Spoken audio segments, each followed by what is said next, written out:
இப்போ புதுசா கார் ஓட்டுற எல்லாருக்குமே இந்த சந்தேகம் வந்திருக்குங்க. எதனால ரைட் சைடு ஸ்டீயரிங் வச்சிருக்காங்க?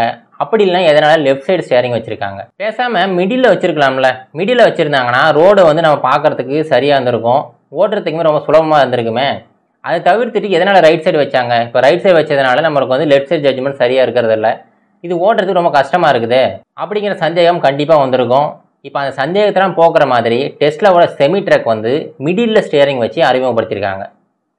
இப்போ மிடில்ல ஸ்டீயரிங் வைக்கிறதுனால என்னென்ன நன்மைகள் இருக்கு? எதனால இவ்வளோ நாள் ஆயுமே பல கார்கள்ல இன்னும் மிடில்ல ஸ்டீயரிங் வரல? டெஸ்லா கார்களை கூட எடுத்துக்கிட்டிங்கன்னா அவங்க வந்து எக்ஸ்ட்ரீம் ரைட்டில் வச்சுருப்பாங்களா, எக்ஸ்ட்ரீம் லெஃப்ட்டில் தான் வச்சுருப்பாங்க. மிடில்ல எந்த கார்கள்லையுமே கிடையாது. இப்போ மிடில்ல ஸ்டீயரிங் வைக்கிறதுனால என்ன நன்மைகள் இருக்குது? ஆல்ரெடி பல வருடங்களாக தான் ட்ரக் ஓடிட்டு இருக்காங்க பார்த்தீங்களா, அந்த டிரைவர்ஸ்லாம் என்ன ஃபீல் பண்ணுறாங்க அப்படிங்கிற ஒரு டீட்டெயிலான இன்ஃபர்மேஷன் இந்த வீடியோவில் பார்ப்போம். வெல்கம் டு தமிழ் சாளரம்.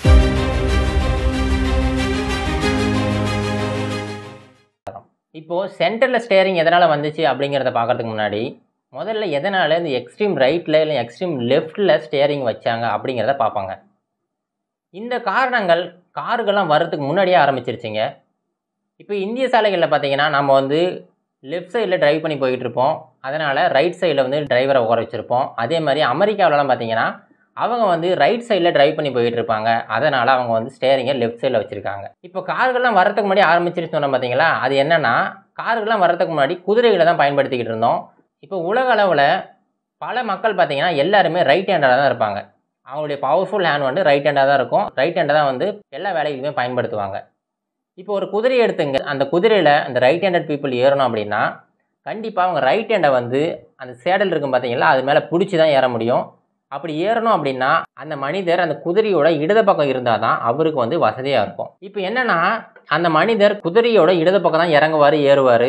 அப்படி இருக்கும்போது அவர் அந்த சாலையோட வலதுபுறம் குதிரை ஓடிட்டு போனார்னா அவர் இறங்கும்போது என்ன ஆகுதுன்னா அந்த சாலையோட மத்தியில் இறங்குவார்.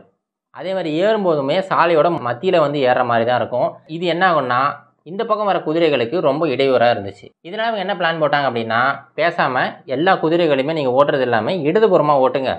இடதுபுறமாக போயிட்டு இருந்தீங்கன்னா நீங்கள் இறங்குறதுக்கும் ஏறுறதுக்கும் ரொம்ப வசதியாக இருக்கும். நீங்கள் இறங்கும்போது சாலையோட ஓரமாக தான் இறங்குவீங்க.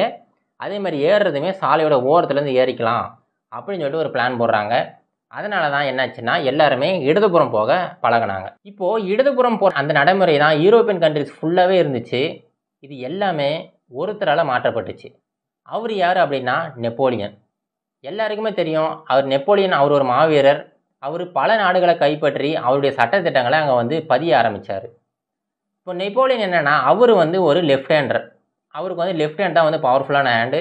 அதனால் அவர் என்ன பண்ணுவார் அப்படின்னா குதிரையோட ரைட் சைடு இருந்தது அவர் வந்து ஏறுவார். இதனால் அவர் என்ன சொன்னார்னா எல்லாருமே லெஃப்ட் சைடு போகக்கூடாது, ரைட் சைடு தான் போகணும் அப்படிங்கிற சட்டத்திட்டத்தை அவர் அறிமுகப்படுத்துகிறார். இவர் சொன்னதுபடியே அவர் கைப்பற்றினார் பார்த்தீங்கன்னா யூரோப்பியன் கண்ட்ரிஸ் எல்லாமே, அவங்க எல்லாமே லெஃப்ட் சைட்லேருந்து ரைட் சைடு மாற ஆரம்பிச்சிட்டாங்க. இப்போ எல்லா குதிரைகளுமே ரைட் சைடில் தான் போய்கிட்டு இருக்கு. ஆனால் அந்த சமயத்துலையுமே பிரிட்டன் மட்டும் இந்த ரூலை வந்து ஏற்றுக்கலை. அவங்க எப்பவும் போலவே லெஃப்ட் சைடு தான் போய்கிட்டு இருந்தாங்க. இப்போது நம்ம பார்த்தது குதிரைகளுக்கு மட்டும்தாங்க. இப்போ அதுவே நீங்கள் ஒரு குதிரை வண்டியை ஒன்று எடுத்துக்கிட்டிங்கன்னா அந்த குதிரை வண்டிக்கு முன்னாடி ஒரு 4 குதிரைகள் இல்லைனா 6 குதிரைகள் கட்டி தான் இழுத்துக்கிட்டு போவாங்க.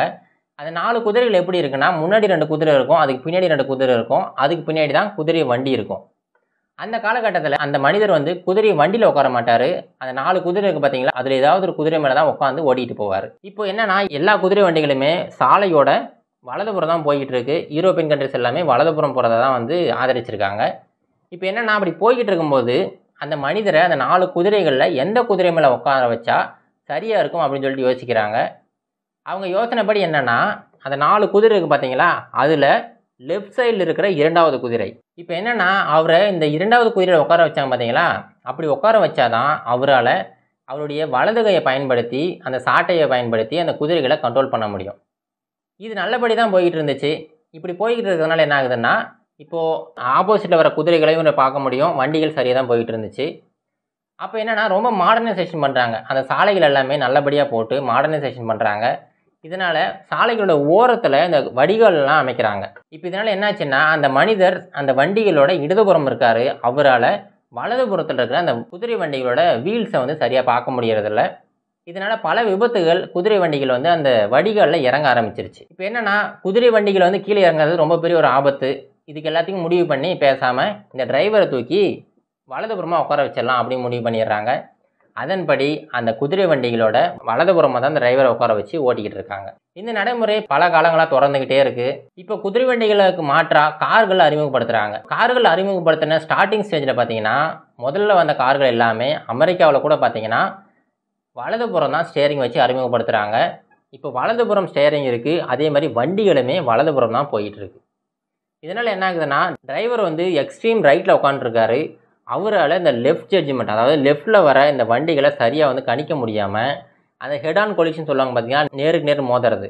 இந்த மோதல் வந்து ரொம்ப அதிகரிச்சுக்கிட்டே போயிட்டு இருந்துச்சு. இதனால் கார் கம்பெனிகள்லாம் சேர்ந்து என்ன முடிவு பண்ணுறாங்க அப்படின்னா, பேசாமல் டிரைவரை தூக்கி மறுபடியும் இடதுபுறமே வச்சுருவோம் அப்படின்னு கார்கள் வலதுபுறம் போனால் அந்த டிரைவரை தூக்கி இடதுபுறம் போட்டாங்க. அதே மாதிரி கார்கள் வந்து இடதுபுறம் போய்கிட்டு இருந்தால் அந்த டிரைவரை தூக்கி வலதுபுறம் உட்கார வச்சாங்க. இதனால தான் என்ன ஆகுதுன்னா அந்த ஆக்சிடெண்ட் வந்து ப்ரிவென்ட் பண்ண முடிஞ்சிச்சு. இந்த நடைமுறை தான் இந்தியாவில் ஆகட்டும், பிரிட்டன் ஆகட்டும், அமெரிக்கா ஆகட்டும் பல இடங்களில் இதனால தான் டிரைவரை வந்து எக்ஸ்ட்ரீம் லெஃப்ட்டில் உட்கார வைக்கிறாங்க, அப்படின்னா எக்ஸ்ட்ரீம் ரைட்டில் உட்கார வைக்கிறாங்க. இப்போ உங்களுக்கு புரிஞ்சிருக்கும் எதனால் ஒரு சில கார்களில் டிரைவர் சீட்டு ரைட்டில் இருக்குது, அதே மாதிரி ஒரு சில கார்களில் எதனால் லெஃப்ட்டில் இருக்குது அப்படின்னு சொல்லிட்டு. ஆனால் டெஸ்லா அறிமுகப்படுத்தின இந்த செமி ட்ரக்கில் பார்த்தீங்கன்னா டிரைவர் சீட் மிடில் வச்சுருக்காங்க, அதாவது சென்டரில் வச்சுருக்காங்க. இப்போ இந்த ட்ரக்கில் மிடில் வச்சதுனால என்ன நன்மைகள் அப்படின்னு பார்த்தீங்கன்னா, அவங்க சொல்கிறது என்னென்னா, இந்த மிடில் இருக்கிறதுனால டிரைவரால் அந்த விஷன் வந்து நல்லாயிருக்கும், அவரால் சாலைகளை சரியாக பார்த்து நல்லபடியாக ஓட்ட முடியும். அது மட்டும் இல்லாமல் டிரைவர்ஸுக்கு ரொம்ப கம்ஃபர்டபுளாக இருக்கும் அப்படின்னு சொல்லிட்டு ஒரு சில நன்மைகளை சொல்கிறாங்க. ஆனால் இந்த எதையுமே ட்ரக் டிரைவர்ஸ் வந்து ஏற்றுக்க மாட்டேங்கிறாங்க. பல வருடங்களாக அந்த ட்ரக் பிஸ்னஸில் இருக்க அந்த டிரைவர்ஸ் இந்த ட்ரக்கில் இருக்கிற இந்த அமைப்பு கண்டிப்பாக ஒரு ஃபெயிலியர் தான். அந்த ட்ரக்கோட பர்ஃபார்மன்ஸ் நல்லா இருக்குது, அது வந்து எலக்ட்ரிக் வெஹிக்கிள் தான், நல்லா இருக்குது, ரொம்ப தூரம் பயணம் பண்ண முடியும் அப்படின்னு சொல்லிட்டு பல விதமான நன்மைகள் இருக்குது. ஆனாலுமே அந்த கேபின் டிசைன் அப்படிங்கிறது ஒரு என்ஜினியரிங் ஃப்ளா அப்படின்னு சொல்லிட்டு சொல்லியிருக்காங்க. இப்போ டிரைவர் சைட்லேருந்து என்னென்ன காரணங்கள்லாம் சொல்கிறாங்கன்னு பார்த்தீங்கன்னா, முதல் விஷயம் அந்த சீட்டு வந்து அந்த கேபினில் மிடில் இருக்கிறதுனால அந்த ஸ்பேஸை சரியாக யூட்டிலைஸ் பண்ண முடியல. இன்னொரு மனிதர் பக்கம் உட்காரணும் அப்படின்னா கூட அங்கே சீட்டு கிடையாதுங்க. அந்த மனிதர் உட்காரணும்னா அந்த சீட்டு வந்து பின்னாடி கொடுத்துருக்காங்க. இப்போ தேவையில்லாமல் அந்த ஸ்பேஸ் இருக்குது பார்த்தீங்களா, அந்த சீட்டுக்கு இடதுபுறம் வலதுபுறம் இருக்க அந்த ஸ்பேஸ் வந்து சரியாக யூட்டிலைஸ் பண்ண முடியாமல் வீணாக தான் போய்கிட்டு இருக்கு. அடுத்து என்னென்னா, இப்போ இந்த ட்ரக் டிரைவர்ஸ்லாம் ஓடிட்டு போகிறாங்கன்னா அங்கே வந்து டோல்கேட்ஸ் வரும்.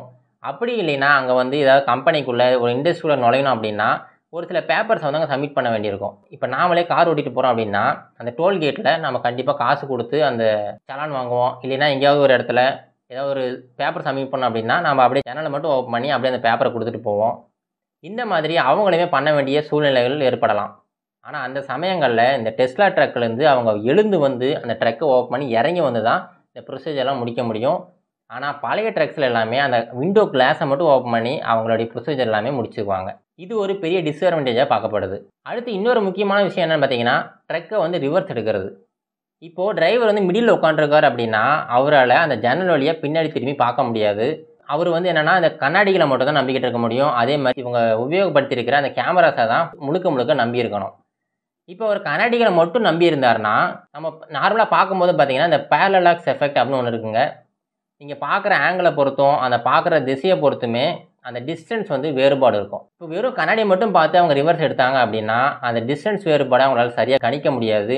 இதனால் ரிவர்ஸ் எடுக்கிறது ரொம்ப கஷ்டமாக இருக்க போகுது அப்படின்னு சொல்லிட்டு இந்த ட்ரக் டிரைவர்ஸ் எல்லாமே சொல்லியிருக்காங்க. இப்போ நீங்கள் கமெண்ட்ஸில் சொல்லுங்கள், உங்கள் காரில் சென்ட்ரலில் ஸ்டேரிங் இருந்தால் நல்லா இருக்குமா, இல்லை இப்போ இருக்கிற மாதிரி ரைட் சைடு இருந்தால் நல்லா இருக்குமா அப்படின்னு சொல்லிட்டு உங்களுடைய கருத்துக்களை பதிவிடுங்க. இதோட இந்த வீடியோ முடிச்சுக்கலாங்க. மீண்டும் ஒரு நல்ல இன்ஃபர்மேஷனோட உங்களை மீண்டும் சந்திக்கிறேன். நன்றி, வணக்கம்.